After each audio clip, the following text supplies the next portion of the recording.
Argentina ആരാധകർ ഒരിക്കലും മറക്കാത്ത രാത്രി.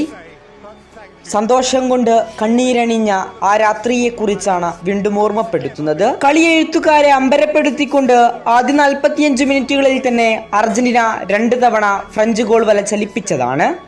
എന്നാൽ രണ്ടാം പകുതിയിൽ ആഞ്ഞുവീശിയ ഒരു എംബാപ്പെ കൊടുങ്കാറ്റിൽ മത്സരം സമനിലയിലേക്ക് തള്ളിവിട്ടതാണ്.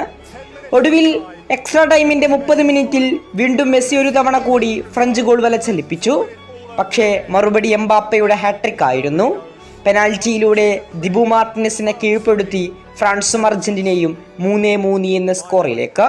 പെനാൽറ്റി സ്കോർ ബോർഡിൽ സ്കോർ 3-2. അർജന്റീന ഒരു കിക്ക് അവശേഷിയിൽ ഈ കിക്ക് അർജന്റീന ലക്ഷ്യത്തിലെത്തിച്ചാൽ അർജന്റീനക്ക് വേൾഡ് കപ്പ് കിരീടത്തിൽ മുത്തമിടാം. 28 വർഷങ്ങൾക്കു ശേഷം അർജന്റീനക്ക് ആദ്യമായി മറ്റൊരു ലോക കിരീടത്തിൽ കൂടി ചുംബിക്കാം. മനസ്സിൽ സൗദിയോടേറ്റ ആദ്യ പരാജയം മുതൽ പിന്നീടുള്ള തിരിച്ചുവരവുകളാണ് ഓരോ അർജന്റീന ആരാധകരുടെയും മനസ്സിൽ. ലോകമെമ്പാടുമുള്ള അർജന്റീന ആരാധകർ മനസ്സുരുകി പ്രാർത്ഥിച്ചു ഗോൺസലോ മോണ്ടിയലിന്റെ ആ കിക്ക് ഗോൾവലയിൽ ചുംബിക്കാൻ വേണ്ടി. അങ്ങനെ ഗോൺസലോ മോണ്ടിയൽ ആ കിക്കിനു വേണ്ടി തയ്യാറെടുക്കുകയാണ്. ലോകത്തെമ്പാടുമുള്ള അർജന്റീന ആരാധകരുടെ ഹൃദയമിടിപ്പ് കൂട്ടിക്കൊണ്ട് ഇതാ റഫറിയുടെ വിസിലിന് വേണ്ടി ലോകവും അർജന്റീന ആരാധകരും കാത്തിരുന്നു. ഖത്തറിന്റെ മണ്ണിൽ വിശ്വകിരീടത്തിനായി ഓരോ ചുവടുകളും ചുവടെടുത്തു റഫറിയുടെ വിസിൽ. ഗോൺസലോ പന്തിലേക്ക് പതിയെ പതിയെ പഞ്ഞെടുക്കുന്നു. ഇതാ ഗോൾവല ഒടുവിൽ ചുംബിക്കുന്നു. നോവും വേദനയും ഇല്ലാതായ ഒരു നീലാകാശത്തേക്ക് ഇതാ അർജന്റീന അവരുടെ മോഹക്കപ്പ് ഉയർത്തുകയാണ്.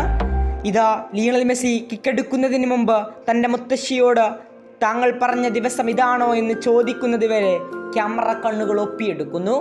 കരഞ്ഞു തീർത്ത മറ്റൊരു ആഘോഷരാവായിരുന്നു അർജന്റീന ആരാധകർക്കും ടീമാംഗങ്ങൾക്കും ഇത്.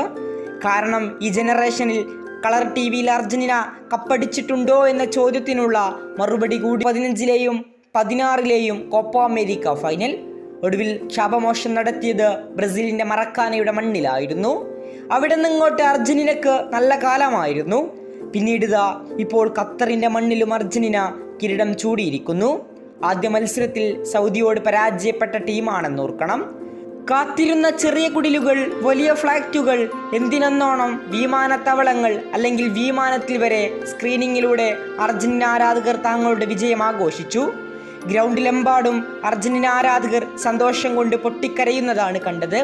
വാക്കുകളില്ലാതെ അർജന്റീന ആരാധകരുടെ പൊട്ടിക്കരയലുകൾക്ക് മുന്നിൽ ആ സന്തോഷത്തിന്റെയും ആവിർഭാവത്തിന്റെയും നാളുകൾ ഓരോ അർജന്റീന ആരാധകരും ഓർത്തെടുത്തിട്ടുണ്ടാകും. മറ്റൊരു മനോഹര ചിത്രമാണ് ഓർമ്മ വരുന്നത്.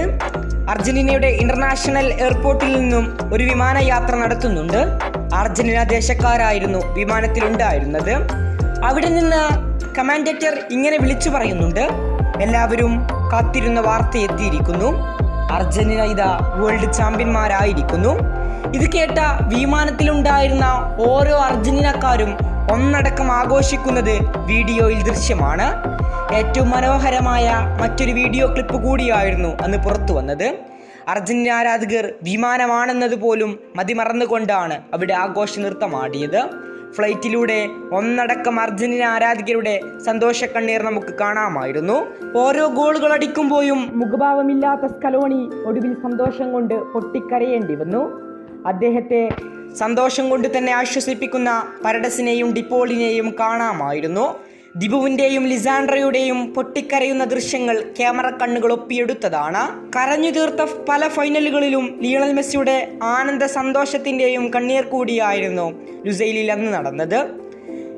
തന്റെ ഹൃദയരോഗത്ത കാരണത്താൽ മാത്രം കളിക്കാതിരുന്ന സെർജിയോ അഗ്യൂറോ പക്ഷേ വെയിറ്റുള്ള ലിയണൽ മെസ്സിയെ തോളത്തേന്തി നടന്നത് നമ്മൾ കണ്ടതല്ലേ.